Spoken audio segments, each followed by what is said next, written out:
All right, so I'm going to be making homemade pasta today. There's 2 cups of flour with 3 eggs in the middle. So you want to kind of make a little hole for it, kind of like a volcano, so that you can mix the eggs around. You could put this in a mixer. I just see most people not putting it in a mixer. I've never tried. Maybe next time I will try. Maybe it's easier and it kind of has the same results. But this is only my second time making homemade pasta, but both times turned out great. The pasta is delicious, super yummy, and it's really not that hard to make. It takes less than an hour.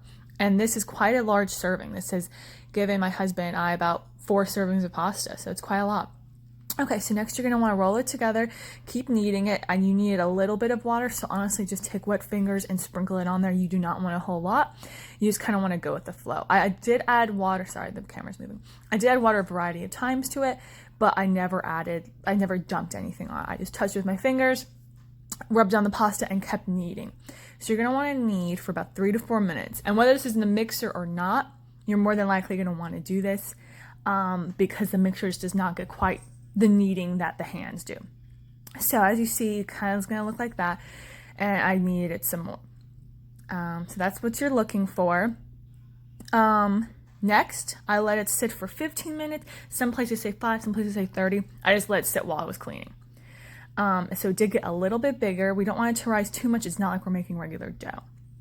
And once it's done, you want to knead it again just to make sure that everything's mixed together. It's nice and smooth. And what you're looking for is a little bit of elasticity, just like that. So we want that elasticity. We don't want it to crumble while we're doing that. We want just a little bit of that so that it's ready to go and we know it can stretch. Next, you're going to cut in fourths. For this serving, if you did 4 cups, probably an eighth, but I only did 2 cups of flour. So you're going to cut in fourths, take 1, roll it out a little bit with the rolling pin, put the other 3 back in your bowl, and put the towel back over it so it doesn't dry, keeps that nice consistency going. Make sure you add a little bit of flour because we do not want it to stick in our pasta roller. So you're going to put it in on 0 at first because it's just the simplest level. The pasta is really thick. And you're going to want to fold it over again because we want to try to get this as even as possible. And you're going to kind of put it in horizontally. So I'm on 0 again, so I'm just going to roll it on 0. Try to catch it with your arm. It's a little bit difficult, but as you go, it becomes a little bit easier. Next, I'm turning it to knob 1 because I'm making fettuccine. I don't have a whole lot of pasta options, but I'm making fettuccine, which will just go up to 5. So I add flour because we do not want it to stick.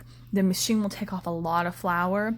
So don't worry. I mean, obviously don't over flour it, but we just want enough to where it doesn't feel sticky to the hand. Because we don't want it to stick to the machine. So next we're going to roll 2, just to make it a little bit thinner. And as you see in a second, it's starting to get thinner. There's still a little bit of flour left, but I'm going to add just a little bit more because this machine honestly does take a lot of the flour away. And the first time I made it, I didn't add as much flour and it would tear, and we don't want that. Ideally, I mean, it's not the end of the world, but it's nice to not have something that tears. I forgot to catch it, and if you do that, sometimes it will stick together, but if you add flour, that does help prevent that as well, because we don't want, the lumps, because then you're just going to have to roll it out again. It's a waste of time. So I believe that was roll 3. So we're going to go on 4, and then we have 1 more on 5. So you're going to roll it out on 4, kind of, you see as I'm sliding my hand through it to catch it, and then it kind of rolls out the rest. So that's a good way to do it, is to kind of help at the beginning, and then guide it on your arm. So as it doesn't crinkle and it doesn't tear, because gravity is not necessarily its friend here. Okay, so I'm going to add a little bit more flour because this is 5, and 5 is not the tightest on this scale, but the tightest level we will go for the fettuccine. So I wanted to make sure there's enough flour so it will not tear, because this is going to get thinner. So go ahead and roll it once more for that nice thinness. You want to be able to see through it, and you can already kind of see through it a little bit. But we just want it to roll for nice. You can go thinner on your fettuccine if you want to. I just, on this pasta maker, it advised 5, and honestly, I like the thickness of it. I think it's great, and it's very, very filling, and yeah. All right. So as you can see, there it is. It's nice and thin. And next I'm going to go ahead and crank it through, I think that's the proper term, crank it, through the parts where it cuts it for me. And we also want flour on that because we don't want little bits to get stuck to it, and we want it to go through it easily. So I'm going to remove my knob and attach it to that. And we're ready to go. So it's the first one. The second one is another pasta setting. I can't really remember the name. I've never really heard of that pasta, to be honest. It's with a T. Not tortellini, but I can't remember it. Okay, so we want to make sure to catch the pasta under here because as you can see it coming out in that reflection, we don't want it to stick together. I mean, it's not the end of the world because if you cook it with oil and a little bit of salt, it should come undone. But especially for those of you who want to dry it, I think it's best to kind of lay it flat or on a drying rack, which I do have a drying rack, but I have not made enough pasta to use the drying rack at this moment. But we want to make sure kind of to elongate it and make sure it's not clumping together. All right, so I'll show you the pasta in just 1 second. There it is. It looks good. So that's just one of the 4 squares. Those are all 4 squares. There, it's done. The lengths look pretty good. There are some lengths that are shorter, but that's okay. I mean, it doesn't really matter to me. But overall, it's good. You're going to want to boil the water with salt and olive oil, like I mentioned. We're going to go ahead and put the pasta in there right now. Olive oil is just good for fresh pasta and lasagna too, even pre-bought lasagna. Because it won't stick as easily. It kind of helps separate it. And I think it does a really good job here.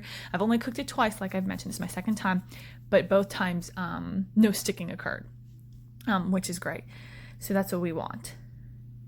I'm sorry I'm holding the camera this time because I had to switch to get a shot of the pasta. It was a little difficult.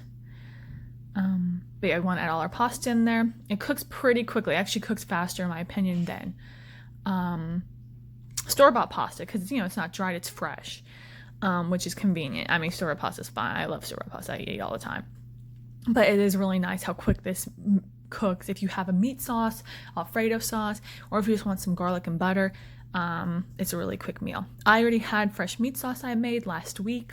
I mean, I froze it, but I had meat sauce I made last week, so it was a really quick lunch. And so there you go, a little Parmesan on top. Super delicious, super yummy. Thanks for watching. Hope you guys enjoyed it.